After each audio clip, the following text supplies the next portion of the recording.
Assalamualaikum warahmatullahi wabarakatuh. Di sini saya akan mempresentasikan makalah dan PPT saya di mata kuliah Pendidikan Karakter. Di sini saya mengambil judul yaitu Analisis Kecurangan Akademik Bahasa Indonesia.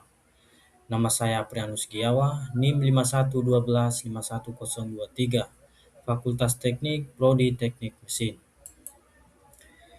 Latar belakang masalah dari makalah saya yaitu ujian merupakan alat evaluasi kompetensi, namun realitanya kecurangan masih marak terjadi. Fenomena ini bukan hanya sekedar pelanggaran aturan, melainkan masalah moralitas. Faktor dominan 90% dipengaruhi faktor eksternal, yaitu hukuman, teman sebaya, persepsi pengajar, tuntutan KKM, dan 10% faktor internal, yaitu kontrol diri dan efikasi diri. Tujuan analisis ada tiga, yaitu moral knowing, menganalisis tingkat pemahaman moral siswa terhadap nilai kejujuran. Moral feeling, mengidentifikasi aspek perasaan seperti rasa bersalah dan tanggung jawab. Moral action, menganalisis perilaku nyata siswa dalam menghadapi kesempatan menyontek.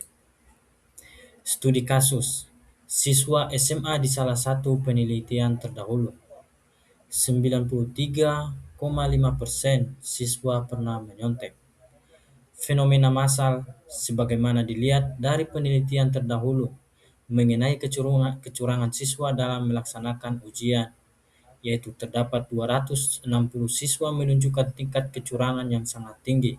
Hanya 6,5% siswa yang mengaku tidak pernah melakukan kecurangan selama masa pendidikan SMA. Faktor pendorong kecurangan. Banyak faktor pendorong kecurangan. Salah satunya yaitu tekanan akademik, soal ujian yang sulit, keinginan mendapat nilai tinggi, dan keterbatasan waktu pengerjaan. Ada juga kesiapan dan mental, yaitu kurang percaya diri, rasa malas belajar, serta kurangnya persiapan materi sebelum ujian. Ada berbagai bentuk kecurangan.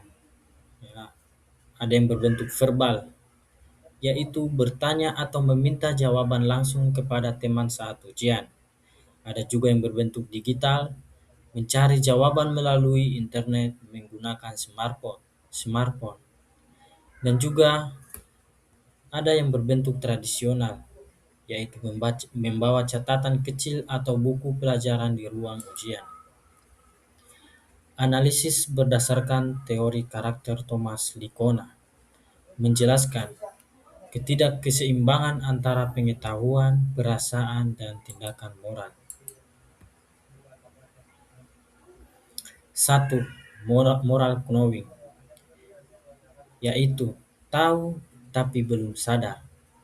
Siswa sebenarnya memahami bahwa menyontek adalah salah atau pengetahuan moral sudah ada.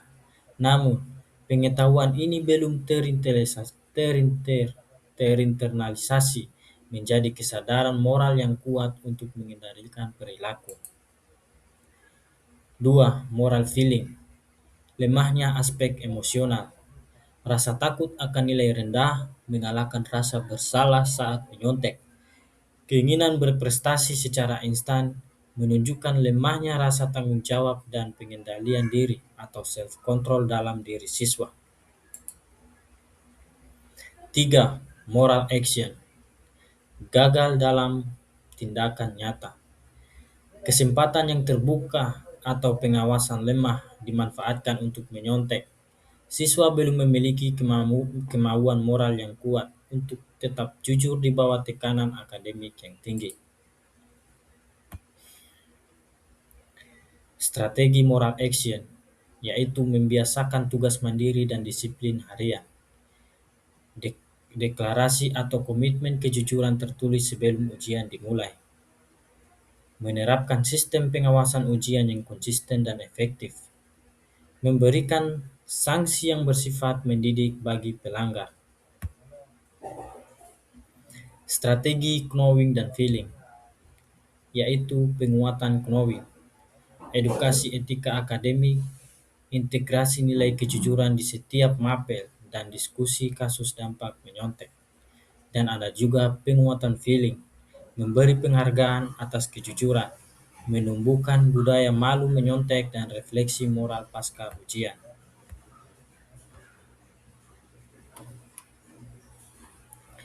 Refleksi karakter, keberhasilan pendidikan tidak diukur dari tingginya nilai akademik, melainkan dari terbentuknya pribadi yang jujur, bertanggung jawab, dan berintegrasi. Ringkasan analisis, yaitu komponen Likona, kondisi saat ini, tujuan ideal.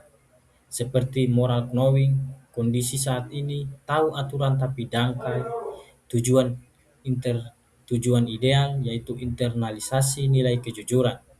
Moral feeling, kondisi saat ini, rasa bersalah rendah, tujuan ideal, cinta akan integritas diri. Komponen Likona, moral action, memilih jalan pintas, terbiasa jujur di tiap situasi. Sekian presentasi dari saya.